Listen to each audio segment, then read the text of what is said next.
Welcome to Margaret Lewin Quilting. Today I want to first, before I do anything else, I want to thank you, all of you, so very much for your input on the Moda Sampler Black Shuffle. I think it was titled Border Help.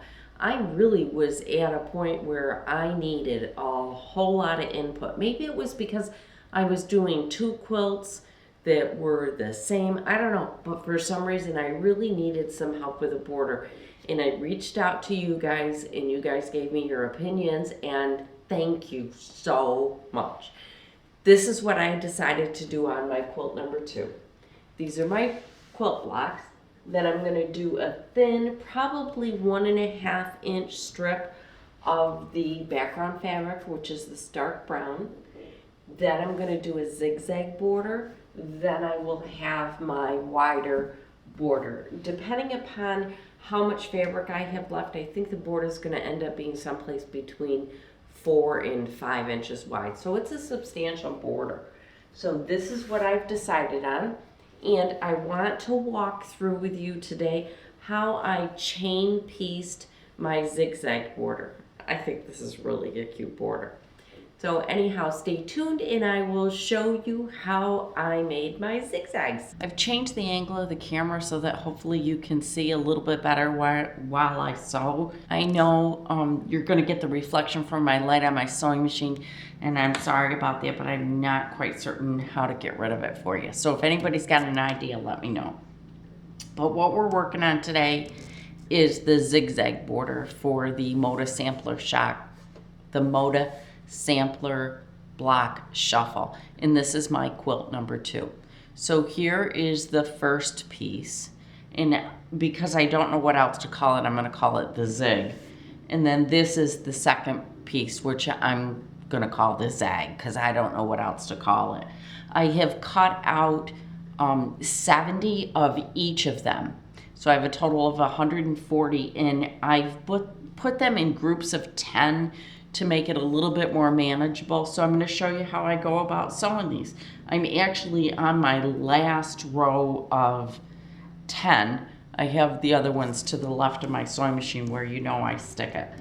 So this is how I did it. I took a group of 10 of the blocks and 10 of the background fabrics, and what I did was just kind of used all different ones, but I did do them in groups of 10. So I've got 20 squares and 10 rectangles. And how I'm going to do this is I'm just going to lay them down. And remember, whenever we do flying geese or this type of thing, we're going to stitch just to the waist side of the line, the drawn line. I drew a line from point to point, so we're going to sew just to the left of that. And so I'm going to get it underneath my presser foot and get going, and I'm actually going to turn some music on for you while I sit here and sew. So I'll speed it up so that it doesn't take as long. So here we go.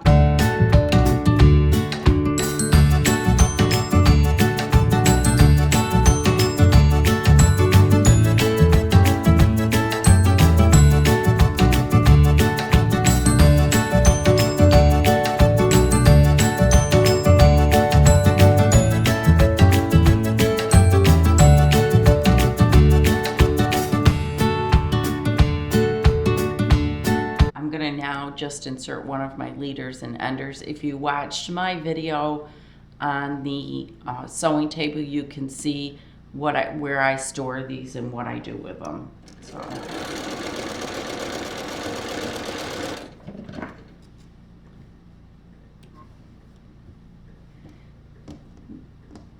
these little leaders and enders, I'll open one up for you. This is what they look like. And what I'm doing with these is, this is actually the border for the ribbon sampler block shuffle. So I'm working on a different quilt while I sew this. So now I'm just going to cut these apart. And once I get them all cut apart, I will stop and trim them now. And I'll show you how I trim them.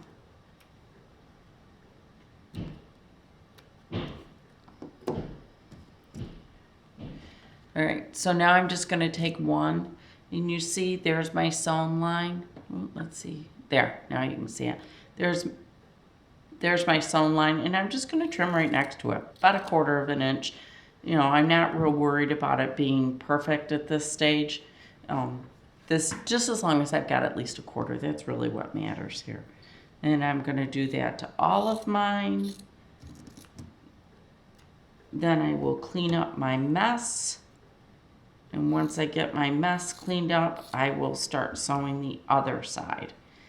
And then I'm going to show you how I sew my zig, or my zag, because this is my zig. I've trimmed all of them. Here's all my little pieces. I clean up behind my, and now I'm going to sew. Now I'm going to sew from this, Now I'm going to sew from this corner down to this corner.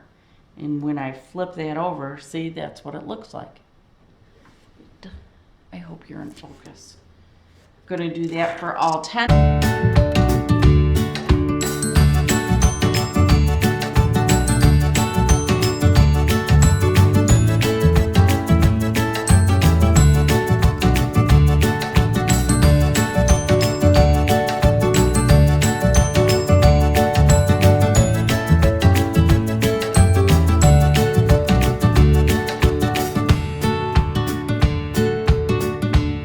Here's my next string of them. I'm going to actually take you over to my ironing board and show you how I do that. All right, hopefully you can see what I'm doing.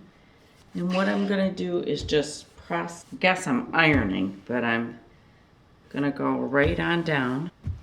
And what I'm doing is just setting my seams at this stage. And they are all still connected.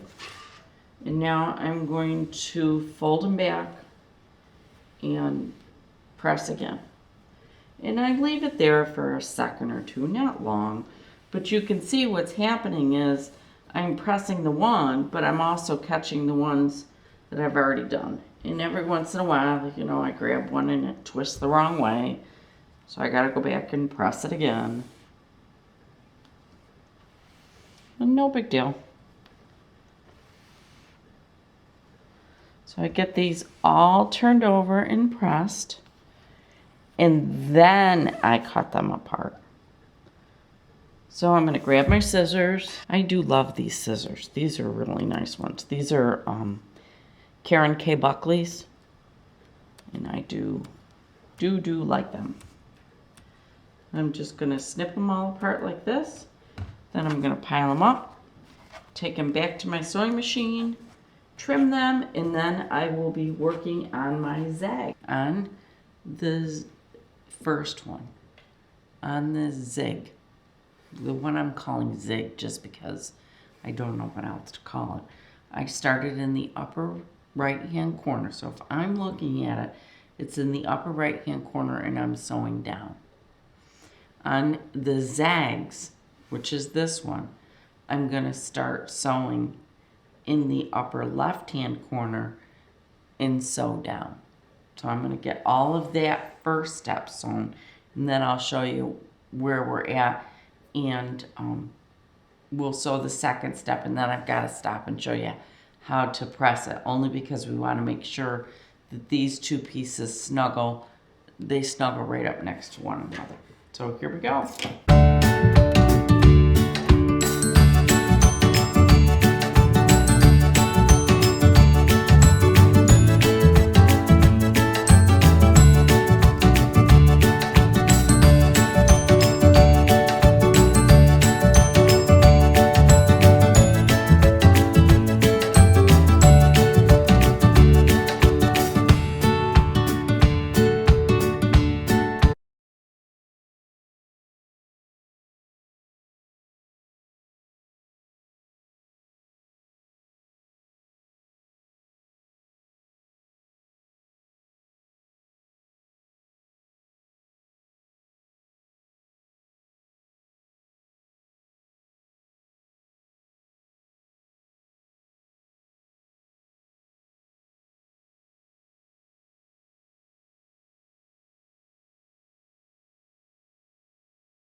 I've pressed these, and I want to show you. I this time pressed them towards the rectangle. And the reason why I did that is because I want them to butt right up next to one another. So I'm going to trim these and then go back and sew the second side. All right, so now that I have sewn my first side, let me show it to you. There, I've sewn my first. And I'm going to take my second one and I'm going to do the same thing. So I start in this upper corner. If you're looking at it, it's your left, whoops. If you're looking at it, it's your left corner. So I'm going to start up there and I'm going to sew right straight down. Do that to all of them. Then once I do that, I'm going to press it towards the inside, towards the rectangle. And then that way my seams are going to snuggle right up next to me.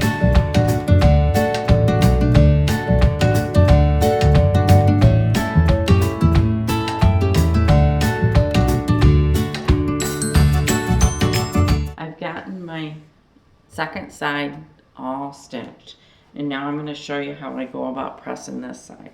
So the first thing I have to do is set my seams. So I get all my seams set all the way down.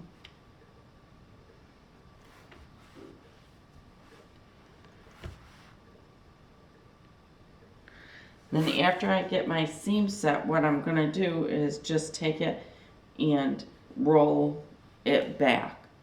In just a second, I'll be in the camera view with the next one, and then you'll be able to see it. Almost in camera view. Here I come. So what I'm doing is just picking up my piece and rolling it back and leaving that corner piece down so that I can just roll it over and press it down. And my pieces again are still all connected.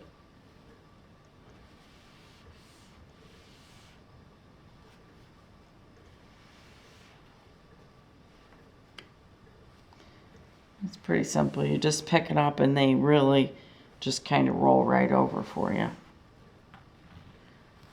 But by doing this, you'll ensure that your seams can butt right up together nicely. Okay, grab my scissors. I'm going to cut them apart and trim them, and then I will show you two of them together so that you can see how nice and easily these are going to butt together. So what's going to happen is your borders are going to go together like this. I'm going to put them one right after the other. So because I have gone ahead and pressed one in and the other one out, look what happens. My borders will butt right together really nicely. So now that I've done that and showed you, I'm going to keep right on sewing. I got just a few more to do, so like 60, another 60. So I'll be back when the other 60 are done. So now I'm going to show you how I go about chain piecing all of these together. The first thing I did was I put them together in groups of 2, and now I'm going to take 2 piles. I've got 2, 4, 6 in each pile, so a total of 12 of them. And I'm going to show you how I go about sewing these together into one big strip. So I just do the piles up. I do check them to just make sure I don't have 2 colors together the exact same. If I do, I really don't care, but I will try to move them if I can. I do stick a couple of pins in them just because I want those zigzag points to really come together nicely. And then I just start stitching.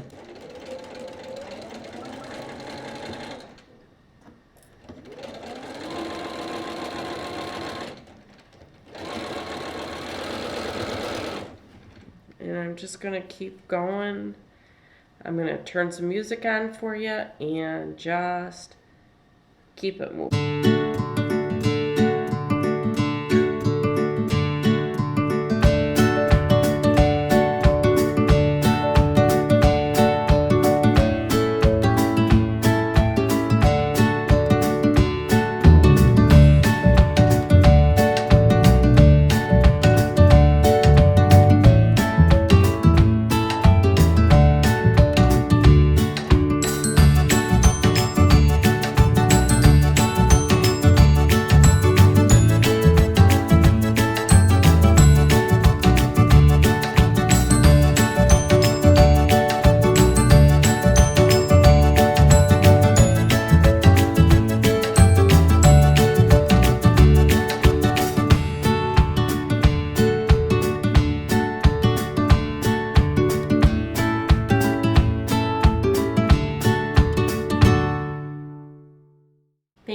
so much for sticking around. I hope you enjoyed my little zigzag tutorial. I think this makes a perfect sash. So if I was going to be the next, I don't know, can I be the queen of zigzags? Anyhow, sorry for being so goofy. I obviously don't feel real good. I really like this. I think it's a really pretty border. I'm thinking about it for all different things. So I think it would be cute as a lapel on a jacket. Anyhow, I'm getting really goofy and off base. Thank you so much for joining me today while I worked on my zigzag border. I hoped my little tutorial on how I go about chain piecing helped you guys. I know it helps me to chain piece that way. There's nothing like doing a big strip like this all in one sit sew without cutting my thread and, you know, doing an ender and a leader or any of that. But anyhow, thanks for joining me today while I sewed my zigzag borders. I got a little bit more to go, so I gotta get back to the sewing machine. Hopefully you'll come back later this week when I have the quilt finished. Hopefully I'll be able to get it done by Friday. I will definitely be sitting at my sewing machine a lot this week trying to get through it. So I'm so happy that you joined me, and I hope you have a great week. Thanks so much, and I'll be seeing you again soon. Bye.